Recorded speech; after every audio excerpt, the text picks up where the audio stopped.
Listen up. Hi, Lucy. Hi, Kel. The Lucy and Kel podcast. Hey, everybody. Welcome to the podcast, episode 199. A very hello to Lucy. Hello. A very hello to Casey. Oh, hello. I thought I wasn't on again. I love that on. she tapped her mic. Yeah. Tap, tap. Is this Tap, thing tap. on? Check one, check two, check one, check two. Definitely on, but you know, you're right, Casey. As a producer of The Brekkie Show, you are aware that at this time of the year, the wheels are falling off Lucy and Kel. Especially Lucy, whose filter is completely gone. It goes really, the last few days of the year, I'm just like, it's whatever it is. Whatever comes out of the old mouth hole is what I stand by. If you heard the show in real time this morning, she was having shots at me, shots at the music. Yeah. Moving forward, it is a special day for us because we are onto our second last podcast of the year. Tomorrow will be episode 200 and we will celebrate the end of the year and Christmas and all that sort of stuff. Yeah. I will say today, though, is your 199th episode of Lucy and Kel and Casey, the podcast. Congratulations, guys. Who would have thought? You're very welcome. We have to get a skedaddle on, though, because in real life, Lucy, myself and Casey are off to the Christmas party, everybody. The Christmas party! And the biggest controversy of the morning is that Kel has not dressed up for the Christmas party, which is... Look, there's a lot of discussion around the office at the moment, according to Lucy, because Lucy, as you would expect, Lucy has come dressed to the nines. Yeah. I'm very lucky as a husband to have such a beautiful wife, and you have dressed summery and Christmassy, and you're ready to go, right, Les? Yes, I'm ready to go. And we see people filing into the office here this morning. Cam Want, lovely business shirt on. Lots of people in business shirts. You're all the very girls are dressed up. You were very impressed by all the boys, apparently, that have all worn shirts, except for me and my direct manager. Yeah. And I think if you are a fan of the actual radio station, Rob from Drive, we Yeah. can all assume Rob will be wearing his hoodie because that's his professional dress. You are really hoping he does, aren't you? Because I feel like you won't feel so bad that you're in an Adidas tracksuit. Listen here, I don't know where it says in the laws of office Christmas parties where you have to dress to the nines. I'm dressed quite reasonably, I would have thought. A white wind cheater and a pair of tracksuit pants. But they're really classy tracksuit pants. I can't believe it either. I can't believe it. Can I It's so also funny. say? Can't Well, can I also believe say it. in my defence? You look and so handsome when you're in suit pants and a suit, or even just tailored jeans. You look lovely. what am I looking like now?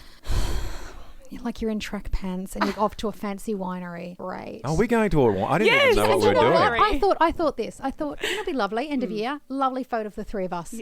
I thought great photo. You, me, and Casey. Winery in the background, and like a photo we can put on socials. Merry Christmas to all our followers. Listen. And I'm gonna look great. Casey's gonna look great, and you're gonna be there in track pants, Listen. ruining the Christmas photo. Then I thought, I wonder if I can AI the track pants out. Yes. This is how much I've thought about Yes. this morning. Well, let me be very delicate here, but I, as a man, am going to say something about a delightful person that works for us. Her name is Casey. Now, I think you'll agree, Lucy. You're a big fan of Casey. Yeah, Quite obviously, a knockout. Yeah. Riley is definitely punching above his weight. 100%. Love you, But what I Riley. will say is one of the great things about Casey has the glam girl vibe, Yeah. but loves a hoodie and tracksuit yeah. pants. Can I just stop you 1 second? Yeah. Yes, she's sitting here in a hoodie and jeans, mate. Leggings. She's got a beautiful dress. to I put understand on. that, but the vibe is, oh, do I have to get out of my hoodie? Nah, Oh, she gosh. likes frocking up. I'm Wow. telling you, you'd rather be in your tracksuit pants, wouldn't Do you, you want Casey? to go in that to make Kel feel better?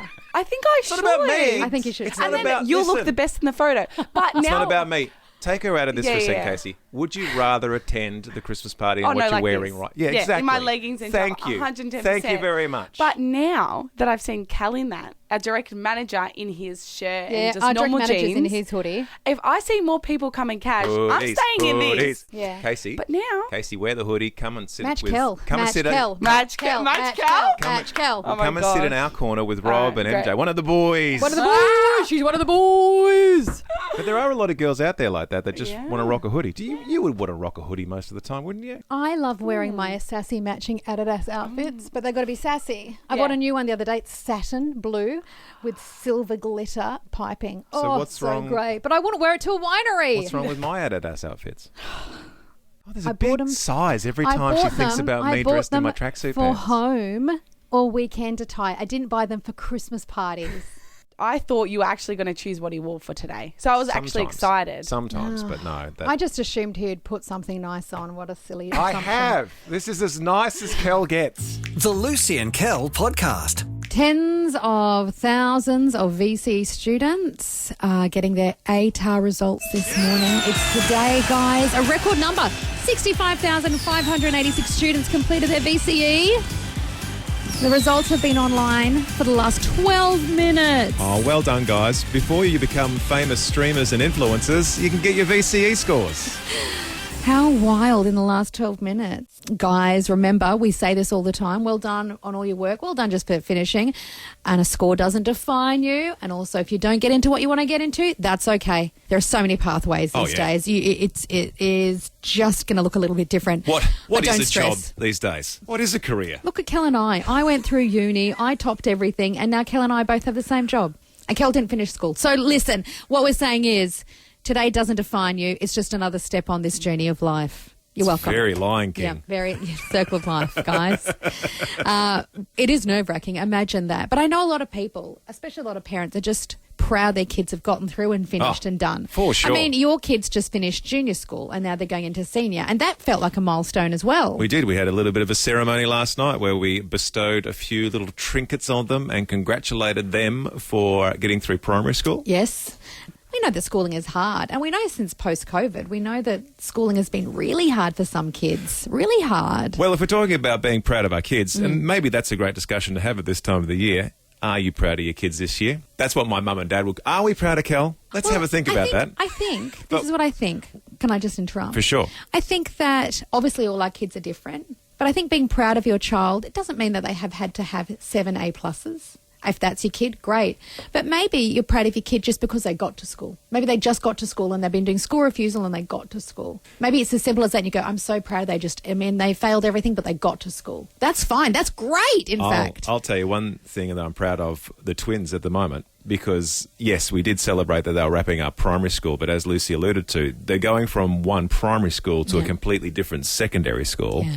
And the problem with that is none of their friends are going with them. So they are going into a brand new secondary school experience with nobody. Yeah. They had an orientation day yesterday and they both went there and they both made a bunch of new friends. Yeah.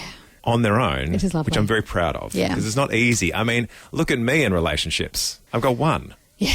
My beautiful wife. Oh. And, my kids are just stuck with me. So they've got no choice. But making friends is hard to do. You should be proud. And I'm very proud that they both went out of their way. They weren't, because a lot of kids can sometimes, that could be very overwhelming. Yeah. But they got out there, they said hello, they tried to ask questions. My darling daughter found a group of other girls that are interested in the same things she's interested in. Same books, yeah. Maddie found a friend as well, so I'm really proud of them both. That's good. That's really good. Talking about being proud of children, because that's what we're going to focus on this morning. Again, at all levels of being proud does not even matter what you're proud for, but I think we should really celebrate our kids and be proud of them because parents, life is a lot different and harder than when we were kids. And these guys are just doing it, and they're doing it the best they can. And I'm proud of all the kids listening right now, but... this is why I'm proud of my daughter specifically. It's like she is the greatest child ever born. So there's that. I think people understand the energy that you have for your daughter. No, but I'll say this is why I'm proud of my daughter. She is a captain next year. She goes into year 6 and she is the arts captain. She's a visual arts captain. And she wanted it and she's the most extraordinary artist. She's such a creative. She's an incredible singer, but she went for it and she had a great attitude about whether she got it or not. And I was the one like, oh, if she doesn't get it, is she going to fall apart? But she was just like, it's cool, Mum. But she came home and she got it. And I was so thrilled and I was really proud because she got presented at assembly and the captain from the previous year passes them a baton, an engraved baton. And then she came home with this baton, which I thought was lovely. So sports? Well, no, not sports. Oh. But I'm proud of her. And we had a big chat about what being a leader means. She had to meet with the principal. They had to sign a piece of paper saying, I promise to be a great leader. This is everything you wished would have happened to you. Everything I wished I had been. I wanted to be a captain and I didn't get it. A special meeting with the principal? I wanted a meeting with the principal. I wanted a baton. Lucy, you're the captain. I guess I saw the principal. I wanted to sign a piece of paper saying I'd have shiny black shoes because I'm a leader. I guess I had special meetings with the principal as well, but they were a completely different thing.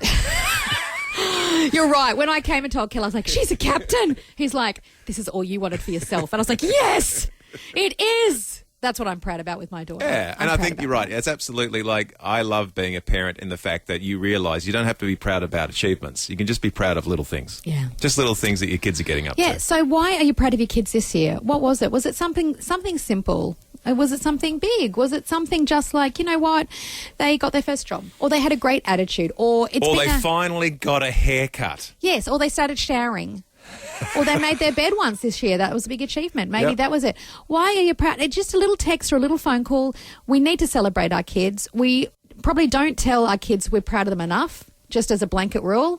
I think we can do more. So let's do it publicly. So Jeff says, last night I taught my younger son to change a bicycle tyre. Lovely. That's it, right? Those sorts of life lesson stuff, when the kids start, getting the way of the world and how it all works, just those little things always makes you proud. And then Jeff says this, our oldest son was dux of his primary school and dux each year of high school. In year 12, he took first year uni chemistry. He topped the cohort of 5,000 people. 5,000? Nearly 3 years ago, he finished his PhD in theoretical physics, and he started a 2-year job in the US equivalent of the CSIRO. He's had his contract extended by 2 years and just had a substantial pay rise. Am I proud? Yes, a lot, says Jeff. He's making a time machine or something.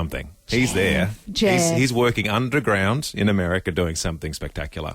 A Hadron Collider. I feel like Jeff's going to be okay in later life. You're going to be looked after, because I think he's going to... Jeff probably has a Secret Service security detail outside his house right now and he doesn't realise it. That's so cool, Jeff. You should be proud about that. But again, this is about being proud of the small, the little, the big, or the anything. in-between. It's your kids. Literally. I said I'm proud our kids ate a meal I cooked the other day.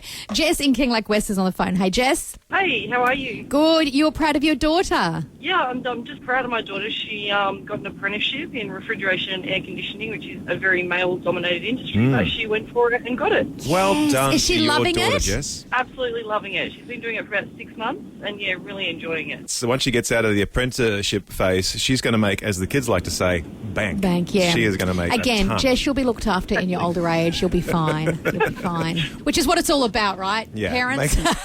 As long as one of your kids looks after you when you're older. Jess, that's fantastic work. And it's So not good. easy. I love it. Very male-dominated areas of the world, and women are just punching above their weight and showing the girls how it's done. Iconic. The Lucy and Kel podcast. It's the final week of Brekkie. It is the second last show. We've been touching base with a lot of the people who have contributed to the show over the year. And one of our favourites is this gentleman. He is an ex-journo. He is a social commentator. He's an ex-pastor. He also heads up YouVersion, the Bible app in Australia, which just ticked over 1 billion downloads, which is extraordinary.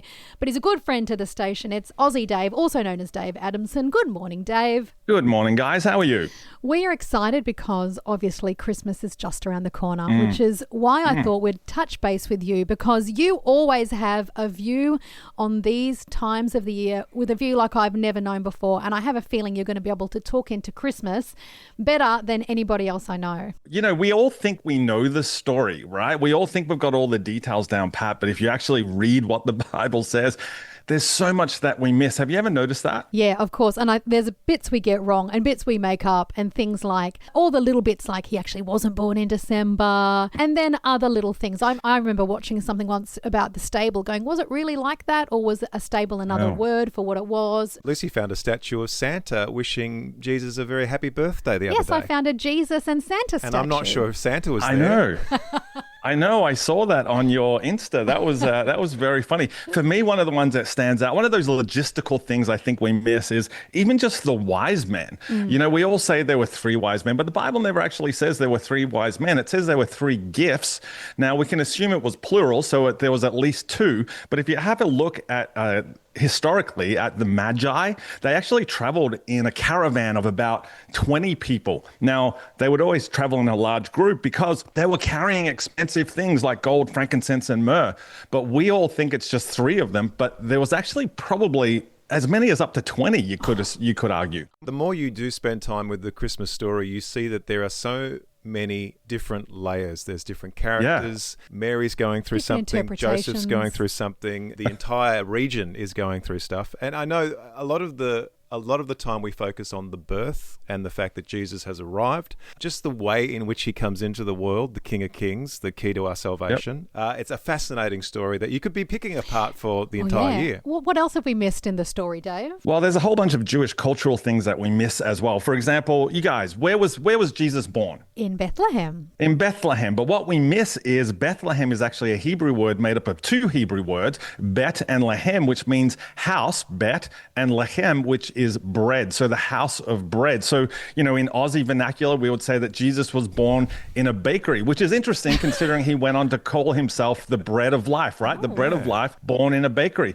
Also, another thing, archaeology has shown us that mangers, the thing that Jesus was placed in, which we think is this wooden contraption with crossed legs and filled with hay, it was actually made of stone and was used as a watering trough. Now, why is that interesting? Because Jesus would later go on to refer to himself as the living water. So the living water placed in a watering trough, the bread of life born in a bakery. The story is so much deeper when we just take a more than a cursory look at what the details are. Is it a bad thing or a wrong thing that the Christmas story has kind of become slightly incorrect in some of these? Is it wrong that we have three men on our little nativity on our mantelpiece? Well, I wouldn't say it was wrong. I love Christmas. Christmas is my absolute favorite time of the year, and I love all the traditions associated with it. I just think that when we sanitize the nativity scene, we take away the impact of that story. And I think we do a big job in sanitizing it. We make, everybody's got golden halos and Jesus is surrounded by a group of people and friendly animals and a warm glow that's coming in through over the hay. And we sanitize this story, which was actually quite messy, quite chaotic. I once heard that the nativity was 99% chaos, 1% hope, but without the chaos, we would miss the hope. I've actually been to Bethlehem and I've been around shepherds a lot in that part of the world, and I've been where they keep their sheep. And I can tell you, Lucy, you're right, it is a cave. And that cave has got, centuries of cow manure and sheep manure on the floor. It's got bird droppings all over the wall. I remember walking into one of these caves one time and the stench just almost made me gag. Yet what it does for me, experiencing that, it makes me remember that Jesus willingly stepped down into that mess as he steps into our mess every single day, right? Emmanuel, God with us in our mess. And that's where I think the hope of Christmas comes from. There are hundreds of thousands of times throughout history where a baby became a king. But there's only one time when a king became a baby. That's the hope of Christmas. I love that. That's why we love having Dave with us, because again, at this time of the year, and we've acknowledged just earlier in the week, Dave, there are a lot of people that might be listening to The Light. Maybe they haven't been to church for quite some time. And we know at Christmas time, Easter and Christmas are the two biggest moments where a lot of people will be like, you know what, I might get back to church and see what's going on. So I think out of the Christmas story, as you said, because the Christmas story can be told via kids' TV shows or on a Christmas card or just in what we say the Christmas story is all about, what would you say to people that may be coming back to church for Christmas for their one time of the year?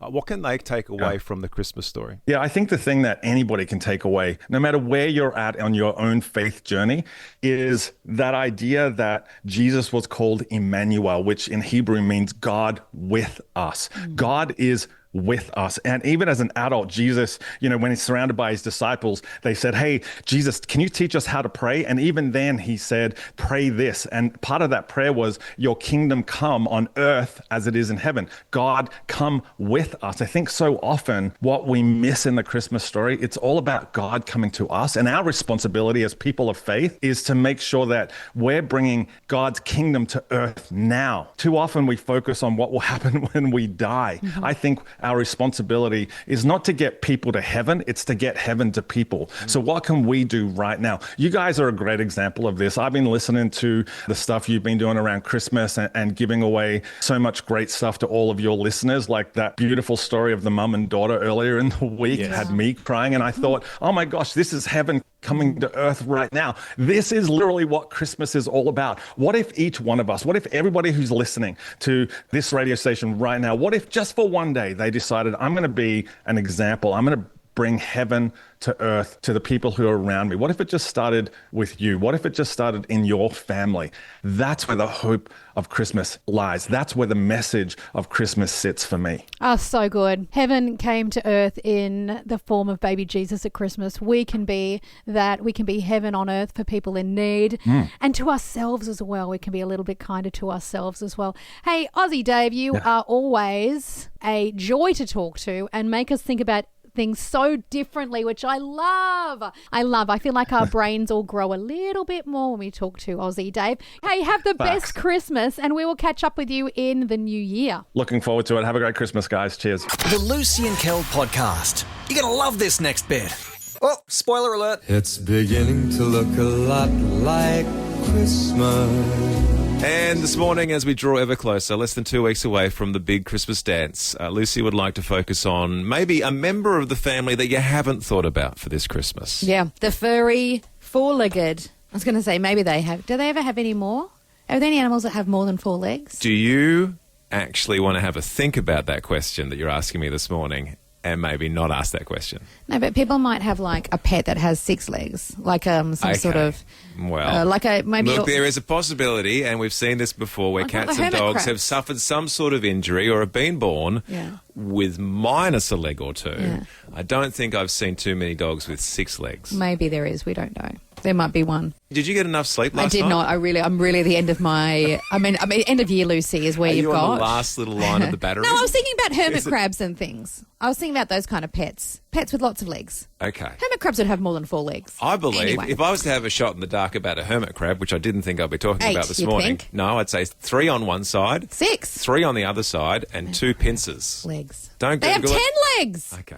Listen, I digress. I'm talking about Certainly pets. do. I'm talking about pets. I'm talking about pets in Christmas because we have pets, and my daughter was checking out their stockings the other day. She was checking out their stockings. I did buy the special dog stockings. You know, like you can buy the letter stockings. So there's an L, there's a K, there's all the kids' stockings. There is a stocking with a big paw print on it, which just represents the dogs. So we don't get confused. Yeah. Charlotte feels the stockings because there's a couple of things in a couple of stockings. Nothing in the kids because can't be trusted.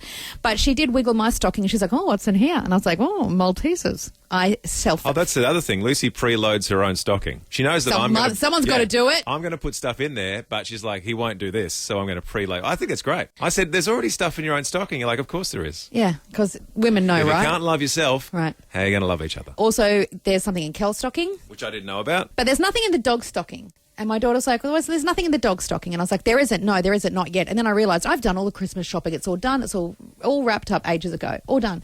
But I haven't bought the dogs any presents. And I've got a stocking for them. So I can't just have an empty stocking. I have to buy the dogs presents. I saw one of our dogs eat a whole fly the other day, Merry so Christmas. I don't know if they're that worried about Christmas. Of course not. I don't know if the dogs are that concerned. Yeah, but I am a dog lover. Right. So it's Me not too. about the dogs, it's about me. Right. It's about how you feel giving a present to the dogs. And yes. Right. And also that moment where we hold it open to them. And some dogs I've seen on TikTok. Oh, I love it. And one of my past dogs, Jazzy, if you're a long-time listener, you remember Jazzy was my dog for a very long time through the show, over a decade. She died at a very old age of like 18. But Jazzy, a lot of listeners still remember Jazzy because there was a lot of Jazzy content, little white Bichon Frise.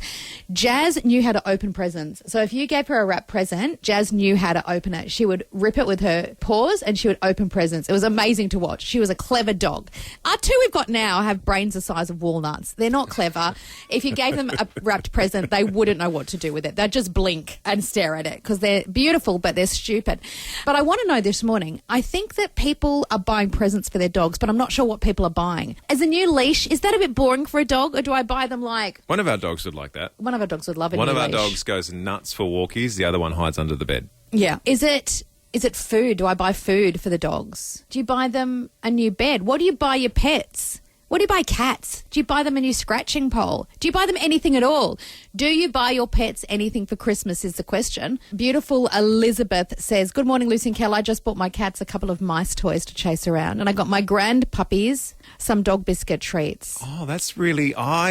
Obviously, people do this. I didn't realise if your kids have pets... Well, Elizabeth you become grandpuppy parents. Well, that's it. She goes on to say the grandpuppies used to live here until my kids moved out and took them with them. So she's connected to them. That's very cute. That's really nice. The lovely Karen. She goes, oh, Lucy, you know us. Karen is the mother of Ruby, the Hungarian Vizsla. Yes, we've that I seen talk lots of about. Yep. photos. She goes, Ruby is all set. Her stocking is all full. And then she sent me photos. Now, let me just describe this. She's got a real fireplace mantle, so Santa can really visit. She's got 5 stunning beautiful white stockings, all with names on them. And then at the very end, there's a special doggy stocking with a big paw print. And can I say this other thing? All 5 of those stockings are empty, and the dog stocking is bursting at the seams. Chock-a-block. And she goes, her stocking is full of cookies and toys. She's also getting a new bed. She's getting more things than our grown-up children. Yeah. And I replied, I expected nothing less. There is something to be said about your parents when you're like, you know that your mum and dad love you very much, but when they really love the dog. Yeah. Craig goes, good morning. I always buy my dog Ruby treats, another Ruby, and a little toy. And I get her involved in Christmas just like a family member. She can always find her own present under the tree. Oh, really? Oh. That's a very smart Yeah, dog. well, she'd sniff the treats. So you go, find your present, Roops. And then she'd go... And then she's ripping open presents. That's excellent. And Vanessa in Huonville says, I've bought my little fairy girl Christmas biscuits from the Mart of Kay, she says, and some Lovely. other special treats. Lovely. Maybe Presents? I just wanted to give him something different than just biscuits. But maybe, what am I going to get? I can't get him jewellery. You can't get him a remote control Car. hovercraft. I know. You can't do that. Maybe it is just biscuit treats. Maybe it is. I mean, you can try. Maybe some Matchbox cars. I don't know. Get them an iPad. Yeah, that's what I'm thinking. Maybe they need some tech. Oh, great. Here's a PlayStation 5. The Lucy and Kel podcast. And dare I say it, the end of another very successful podcast as we look forward to the future and tomorrow's 200th episode. I think at the end of this year, obviously, I don't think there'll be a huge amount on. We'll just be celebrating that we got to 200 episodes before the end of the year. Yeah. What an achievement. Well done to you two. An achievement it has been. I haven't bought the balloons, I though. wouldn't. Just say we did. Yeah. Okay. I'll AI them in. Okay. Going to have some AI balloons. It's the way of the future, everybody. Yeah. But it is something to be proud of. Thank you for all the support up to this 199th episode.